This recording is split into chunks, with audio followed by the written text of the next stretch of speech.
Aumento da população em situação de rua no Brasil, uma efeméride que são os 30 anos da chacina da Candelária e um conceito mega importante, o de arquitetura hostil. Eu me chamo Guilherme Lemos, sou o seu novo professor de atualidades e nessa aula vocês vão aprender um pouco mais sobre esse grupo social tão invisibilizado que é a população em situação de rua. Vem comigo. Detalhe importante, tema de suma importância, logo pegue o seu caderno, sua caneta, esse tema é quentíssimo para a prova do Enem 2023. Meus queridos, vocês devem recordar que o padre Júlio Lancelotti, que além de padre, é coordenador da Pastoral do Povo de Rua da Arquidiocese de São Paulo. Ele chamou a atenção ao se utilizar de uma marreta para quebrar estacas de concreto pontiagudas instaladas durante a gestão do prefeito Bruno Covas, debaixo de duas pontes, dois viadutos em São Paulo. Lembre-se que isso é considerado arquitetura hostil. Uma expressão que se popularizou a partir do trabalho de um jornalista chamado Ben Quinn, do jornal britânico The Guardian, em 2014. Mas, Guilherme, o que é esse design tão desagradável? Arquitetura hostil é definido como uma estratégia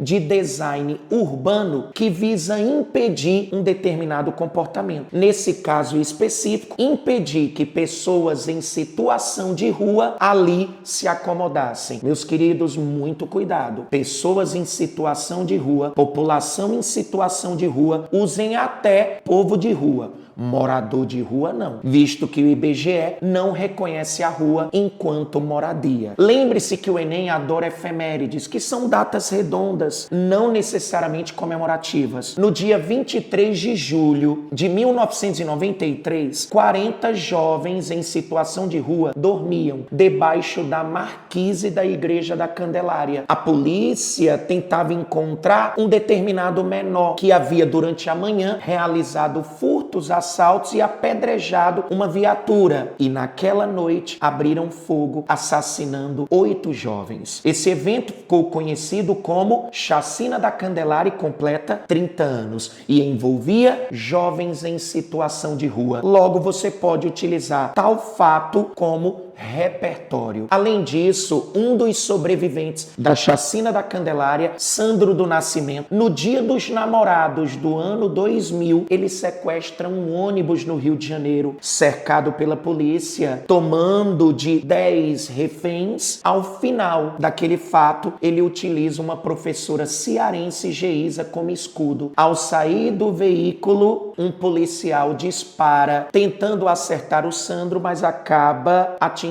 a professora Geisa. Em seguida, o mesmo cai e dá 3 disparos na professora, que morre ali mesma. Sandro é colocado numa viatura e, a destino da delegacia, acaba sendo morto por asfixia. Galera, um filósofo camaronês chamado Achille Mbembe tem uma obra chamada Necropolítica, a morte como política. O Estado exercendo a forma mais extrema de soberania, quando ele consegue até controlar a mortalidade, decidindo quem deve viver e quem deve morrer em nossa sociedade. Que tal um perfil da população em situação de rua? De acordo com o Ministério dos Direitos Humanos e Cidadania, com dados do CAD Único, Cadastro Único 2022, para cada 1.000 brasileiros, 1 não tem moradia. E no total, enquanto população absoluta, 236 mil pessoas em situação de rua no Brasil. Eu te pergunto, um país que é o 7º mais populoso do mundo, com mais de 203 milhões de habitantes, só possui isso enquanto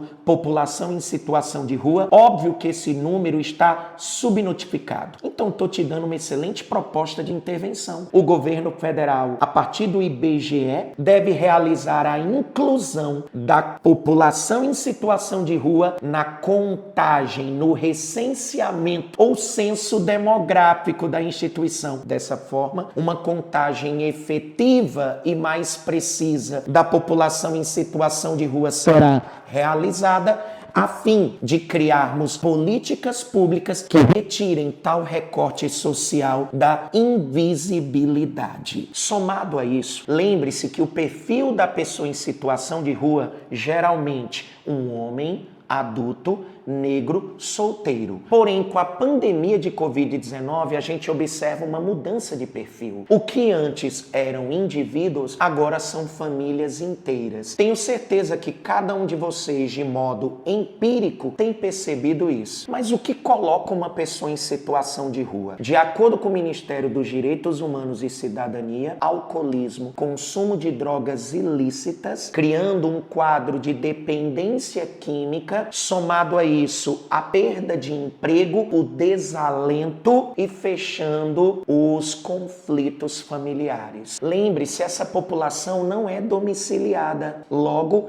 não recenseada. Professor, me cite um teórico que eu posso utilizar. Lembra quando no início eu falei do padre Júlio Lancelotti? Ele é um cientista político e ele cria um conceito chamado pobrefobia, um sintoma da desigualdade. Ele define como uma forma de rechaçar e rejeitar pessoas empobrecidas na vida. Professor, tu me deste uma proposta de intervenção vinculada ao governo federal, ao IBGE, a partir da contagem oficial de tal população. Mas o senhor teria outras propostas de intervenção para me dar? Seu pedido é uma ordem. Vamos utilizar aqui a prefeitura e um órgão específico, a Secretaria de Assistência Social. Eu tenho absoluta certeza que vocês já ouviram falar dos centros populares ou centro POP, que é um local que existe para aquele que necessita de um local para dormir, fazer uma refeição, tomar um banho. Então você pode pedir o aumento do número dos centros populares ou centro POP. Lembra que quando a gente elencou as causas que colocam uma pessoa em situação de rua, nós citamos a dependência química. Então você pode se utilizar de um outro equipamento público, os CAPs,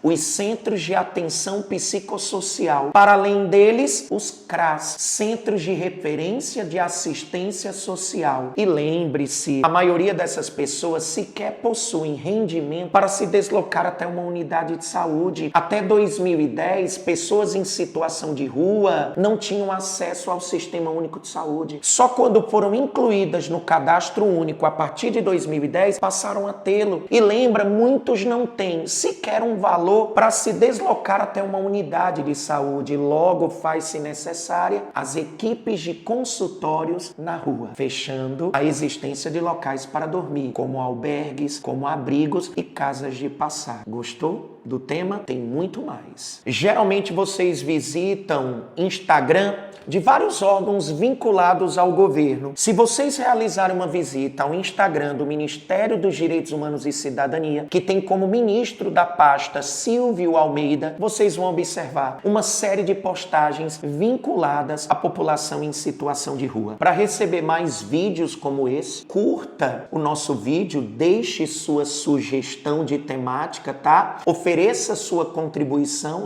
e não esqueça de se inscrever no nosso canal, tá bom? Sua inscrição é muito importante para que a gente continue democratizando o ensino no nosso país. Até a próxima, um forte abraço. Vamos até a próxima dica.